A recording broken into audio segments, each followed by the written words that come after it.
Welcome to the Sunday Bible story. Before we go into the story, let's review the question that we haven't learned last 2 weeks. What does it mean to sin? To sin is think, speak, or behave in any way that goes against God or His commands.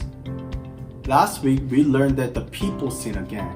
This time by believing that God would not provide for them, and by saying ungrateful things about the food He already provided. When dangerous snake came as punishment for their sin, God told His people to look at the bronze snake to be healed. This week, we will learn about the man who was hired to curse God's people. Let's find out what really happened. The Israelites wandered the desert for 40 years. Finally, they came to the edge of the promised land. By now, all of the old men had died except for Moses, Joshua, and Caleb. Balak, the king of Moab, saw the Israelites and was afraid they would take over. King Balak sent messengers to a wise man named Balaam.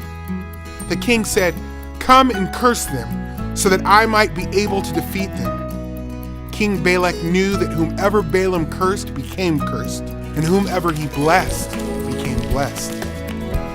God told Balaam not to go with these men and not to curse the Israelites because they were blessed. Balaam obeyed.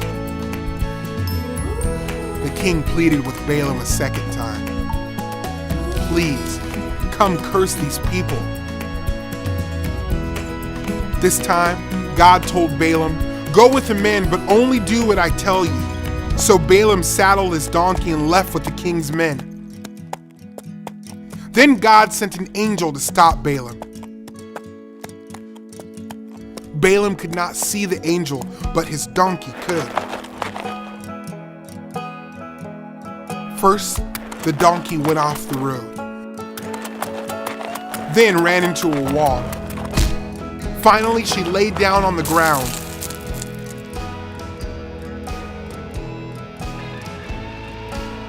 Balaam hit the donkey when it stopped, so God gave the donkey the ability to speak. "What have I done to you that you have beaten me 3 times, the donkey said. Balaam was so mad that he didn't even wonder why his donkey was talking. "You made me look like a fool," Balaam said. "I should kill you."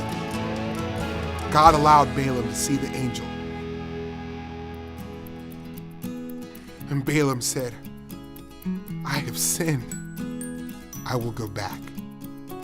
The angel said, "No, go with these men, but only say what I tell you to say."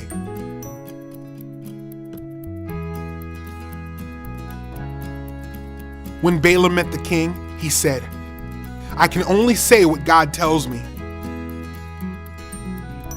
The king took Balaam to see where the Israelites were camping. Balaam told King Balak that he could not curse someone who God had blessed. Then Balaam blessed the Israelites. The king was not happy. He took Balaam to the second place to look out over the Israelites. God told Balaam to bless the Israelites again. Balaam even told the king the Israelites would defeat him. "If you won't curse them, don't say anything," the king said. Third time, he took Balaam to a place overlooking the Israelites. God gave Balaam a third message, and again, Balaam blessed the Israelites. King Balak had heard enough. "I brought you here to curse the Israelites, but you have blessed them," he said. "Go home." Balaam had a final message for the king. He said, "One day, the Lord will be born to the people of Israel. I see him, but not now. I perceive him, but not near."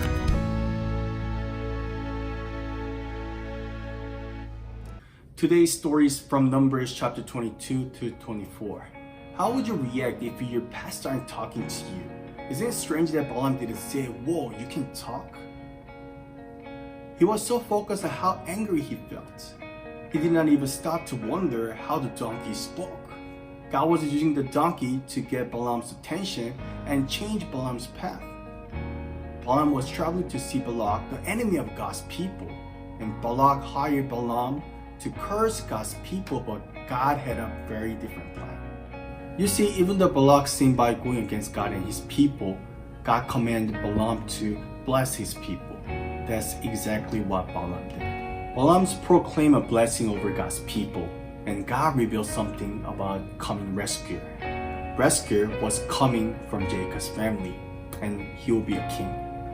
We know that Jesus is a rescuer from Jacob's family, and he is the King of Kings. Even in the middle of our sinful choice, God is still in control. Balaam encountered God, and it changed his plan.